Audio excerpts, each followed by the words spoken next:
बिस्मिल्लाहिर्रहमानिर्रहीम। अस्सलामुअलैकुम friends, welcome to my channel cooking with Fatima. कैसा है आप सब? उम्मीद करती हूँ आप सब अपने अपने घरों में खैर खैरियत से होंगे, खुशबाद होंगे, ऐसे मुस्कुराते होंगे। तो आज मैं आपके साथ शेयर करने जा रही हूँ बहुत ज़्यादा मज़ेदार सी क्रिस्पी सी KFC स्टाइल विंग्स बनाने की रेसिपी। तो आप इस रेसिपी को एंड तक लाजमी से देखिएगा। मैं आपको कुछ टिप्स और ट्रिक्स के साथ बहुत ज़्यादा मज़ेदार सी क्रिस्पी सी बिल्कुल KFC स्टाइल जो है वो विंग्स बनाना सिखाऊंगी। तो आप इस रेसिपी को लाजमी से फॉलो करिएगा और रेसिपी अच्छी लगी तो रेसिपी को लाइक शेयर कमेंट के साथ फ्रेंड्स और फैमिली मेम्बर्स में इस रेसिपी को ज़रूर से शेयर करिएगा।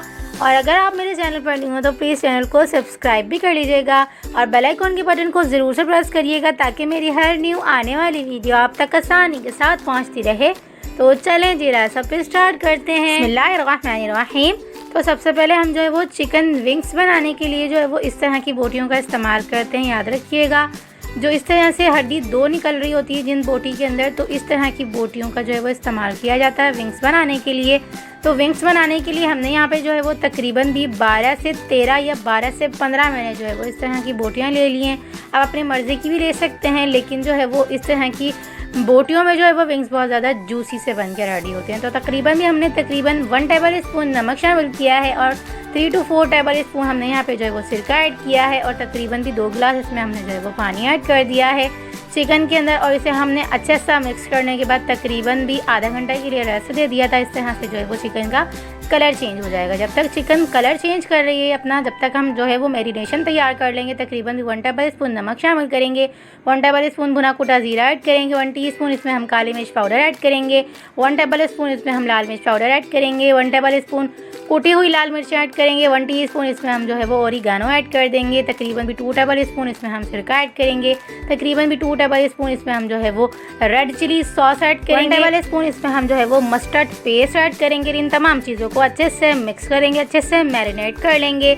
तमाम चीज़ें अच्छे से मैरिनेट हो जाएंगी तब हम इसे स्टेज पे इसमें जो है वो 1 अदद अंडा ऐड कर देंगे, यानी कि जर्दी समेत इसमें हम जो है वो 1 अदद अंडा ऐड करेंगे। अंडा ऐड करने के बाद इसे हम अच्छे से फेंट लेंगे, तमाम चीज़ों को अच्छा सा वेलकम बाइंड कर लेंगे। तो ये देखिए जी, हमने अंडा ऐड कर दिया है। अंडा ऐड करने के बाद इसे हम अच्छा सा जो है वो फेंट लेंगे, तमाम चीज़ों को वेलकम बाइंड कर लेंगे। जब तमाम चीज़ें अच्छे से वेलकम बाइंड हो जाएंगी तो इसे हम जो है वो साइड पे रखेंगे और इसके अंदर जो है वो हम विंग्स ऐड कर देंगे। तो देखें जी, आधा घंटा हो चुका है और विंग्स का कलर जो है वो अच्छे से चेंज हो चुका है, यानी कि चिकन की बोटियों का जो है वो कलर अच्छे से चेंज हो चुका है। तो अब हम इसके अंदर जो है वो ऐड कर देंगे वो मसाला जो हमने बना के रेडी किया था। तो ये देख सकते हैं आप, चिकन का कलर कितनी अच्छी तरह से चेंज हो चुका है।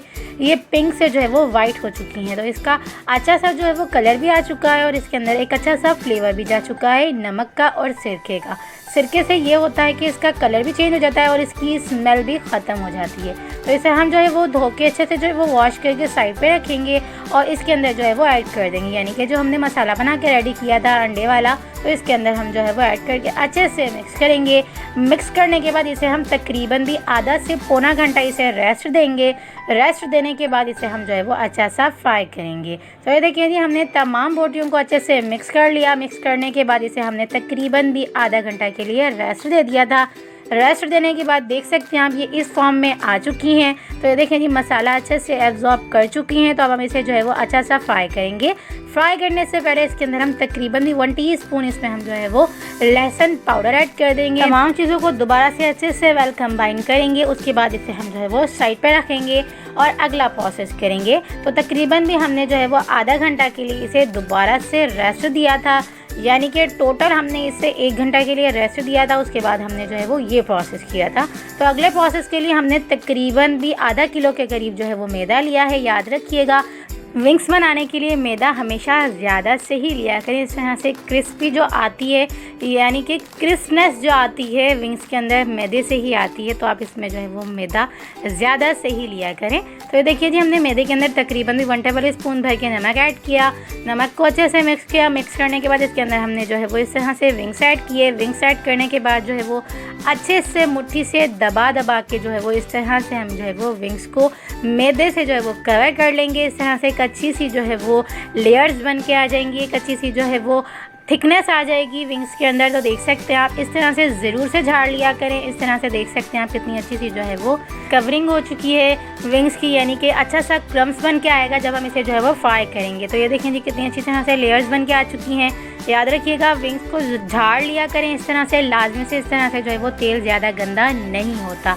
तो याद रखिएगा मैदा ज़्यादा हम इसलिए लेते हैं कि जो है वो विंग्स अच्छे से कवर हो जाए। और याद रखिएगा अगर आपका मैदा गंदा हो जाए इसको कवर करने से, यानी कि इसकी कोटिंग से ही जो है वो मैदा गंदा हो जाए, तो आप इसे छान कर दोबारा से इसके अंदर जो है वो विंग्स ऐड कर सकते हैं। गंदे मैदे के अंदर जो है वो दोबारा से ऐड करने से आपकी जो है वो क्रम्स अच्छी सी नहीं बन के आएंगी विंग्स पे। तो ये देखें जी एक एक जो है वो हमारी अच्छी सी मज़ेदार सी जो है वो क्रिस्पी सी जो है वो हमारी विंग्स बन के रेडी हो गई हैं, यानी कि फ्राई होने के लिए। देख सकते हैं आप कितनी अच्छी सी जो है वो कवरेज हो चुकी है मैदे से विंग्स की। तो अब हम इसे जो है वो तकरीबन भी 10 से 12 मिनट के लिए दोबारा से रेस्ट देंगे ताकि ये जो है वो सेट हो जाए और इसे हम जो है वो दोबारा से फ्राई करेंगे। तो देख सकते हैं आप कितनी अच्छी सी जो है वो लेयर्स बन के आ चुकी हैं। इसका मतलब है कि हमारी जब ये हम इसे फ्राई करेंगे, अच्छा सा कुक करेंगे, तो ये बहुत ज़्यादा जल्दी से बहुत ज़्यादा अच्छी सी जो है वो क्रिस्पी, यानी कि इनका जो है वो क्रम्स बन के आएगा विंग्स के ऊपर। तो ये देखें जी हमने तकरीबन भी 10 से 12 मिनट के लिए थे दोबारा से रेस्ट दे दिया। याद रखिएगा बोटियां हमने इस तरह की ली हैं, तो आप इस तरह की बोटियां ही लीजिएगा। इस तरह की बोटियों से जो है वो बहुत ज़्यादा जूसी से आपके जो है वो विंग्स बन के रेडी होते हैं। तो देखें जी अब हम इन्हें फ्राई कर लेंगे। 10 से 12 मिनट हो चुके हैं। तेल को हमने जो है वो अपने हिसाब से लिया, अपने हिसाब से ले सकते हैं। और तेल को हमने जो है वो मीडियम टू हाई फ्लेम पे तकरीबन भी 150 डिग्री पे जो है वह हमने इस तेल को अच्छा सा गर्म रखना है। याद रखिएगा मैंने अच्छा सा तेल को गर्म कर लिया। गर्म करने के बाद मैंने बिल्कुल फ्लेम को इस टाइम पे जो है वो ऑफ़ कर दिया था। इसके बाद हमने जो है वो इसके अंदर विंग्स ऐड किए। तो मेरी जो है वो फ्लेम बिल्कुल ऑफ़ है। याद रखिएगा गर्म तेल हो जाने के बाद फ्लेम को हमने बिल्कुल ऑफ़ कर दिया। उसके बाद जो है वो हमने ये विंग्स ऐड किए हैं। तो देख सकते हैं आप कितना अच्छा सा कलर आ चुका है। और अगर जो है वो आपने लाइट से शैलो से फ्राई करने हैं तो इसकी टिप्स यही है कि आप इसे जो है वो तेल को फुल गर्म करने के बाद जो है वो फ्लेम को ऑफ़ कर दिया करें। तो ये देखिए जी हमने साइड चेंज कर दी हैं। तो अब हम इसकी जो है वो फ्लेम को बिल्कुल लो रख देंगे, यानी कि मीडियम टू लो फ्लेम पे हम जो है वो फ्लेम को कर देंगे। उसके बाद जो है वो हम इसे अच्छा सा दूसरी तरफ से कुक करेंगे। तो एक तरफ से कुक तब हुआ है जब हमने जो है वो फ्लेम को ऑफ़ कर दिया है। तो तेल अच्छा सा गर्म था। अगर हम गरम तेल के अंदर ही फ्लेम को जो है वो हाई ही रखते या ऑन ही रखते बिल्कुल लो फ्लेम पे भी, तो विंग्स जो है वो ऊपर से जल जाते, अंदर से कुक नहीं होते। तो याद रखिएगा एक टिप यही कि तेल को अच्छा सा गर्म करने के बाद फ्लेम को ऑफ़ कर दीजिएगा। उसके बाद जो है वो विंग्स को ऐड करिएगा। उसके बाद जो है वो फ्लेम को बिल्कुल मीडियम टू लो पे रख के दूसरी तरफ से अच्छा सा कुक करिएगा। इस तरह से चिकन के विंग्स जो है वो अंदर से भी कुक हो जाएंगे और एक अच्छा सा क्रिस्प बन के आएगा। तो देख सकते हैं आप कितने क्रिस्पी से, कितने क्रंची से, कितना मज़ेदार सा जो है वो क्रम्स बन के आया है विंग्स के ऊपर। तो इसे हम जो है वो डिश आउट करेंगे। तो इसे हम जो है वो इस तरह से स्ट्रेनर से छान लेंगे। उसके बाद जो है वो एक एक करके हम तमाम को इसी तरह से रेडी कर लेंगे। तो एक बेज हमारा रेडी हो चुका है और अब हम दूसरा भी बेज इसी तरह से बना के रेडी कर लेंगे। तो देख सकते हैं आप मीडियम टू लो फ्लेम मैंने रखी हुई है और इसी तरह से हम दोबारा भी यही प्रोसेस करके दूसरा भी बेज तैयार कर लेंगे। तो देख सकते हैं आप ऑयल फ्री बहुत ज़्यादा मज़ेदार से, अमेजिंग से, क्रिस्पी से, क्रंची विंग्स बन के रेडी हो चुके हैं। देख सकते हैं आप बिल्कुल KFC स्टाइल बहुत ज़्यादा क्रिस्पी से, क्रंची से और बहुत ज़्यादा मज़ेदार सा जो है इसके ऊपर क्रम्स बन के आया। मैं आप ये बहुत ज़्यादा गर्मा गर्म क्रिस्पी से, क्रंची से, बहुत ज़्यादा मज़ेदार से, फ्लेवरफुल से, डिलीशियस से हमारे जो है वो चिकन विंग्स बन के रेडी हुए थे। देख सकते हैं आप कितनी अच्छी तरह से जो है वो टेंडर, जूसी से, बहुत ज़्यादा क्रिस्पी से हमारे जो है वो विंग्स बन के रेडी हो चुके हैं। और अंदर से भी देख सकते हैं आप चिकन कितनी अच्छी तरह से कुकड हो चुकी है। देख सकते हैं आप बहुत ज़्यादा फ्लेवरफुल सी, डिलीशियस सी हमारी जो है वो गर्मा गर्म जो है वो विंग्स बन के रेडी हो चुके हैं। ये बहुत ज़्यादा गर्म थे लेकिन मैं आपको चेक करवाती हूँ कितने मज़ेदार से, फ्लेवरफुल से, डिलीशियस से हमारे बिल्कुल सेम KFC स्टाइल जो है वो हमारे चिकन विंग्स बन के रेडी हो चुके हैं। तो आप इस रेसिपी को मेरी रेसिपी से एक बार लाजमी से ट्राई करिएगा। रेसिपी अच्छी लगी तो रेसिपी को लाइक, शेयर, कमेंट के साथ एक प्यारा सा कमेंट करके ज़रूर से बताइएगा आप मेरी रेसिपी किस सिटी से देखते हैं और आपको मेरी रेसिपीज़ कैसी लगती हैं। तो चलें जी मिलते हैं नेक्स्ट वीडियो में। जब तक अपना ख्याल रखिएगा, मुझे दुआओं में याद रखिएगा। मिलते हैं नेक्स्ट वीडियो में बहुत ही आसान, सिंपल और यूनिक सी रेसिपी के साथ। अल्लाह हाफिज़।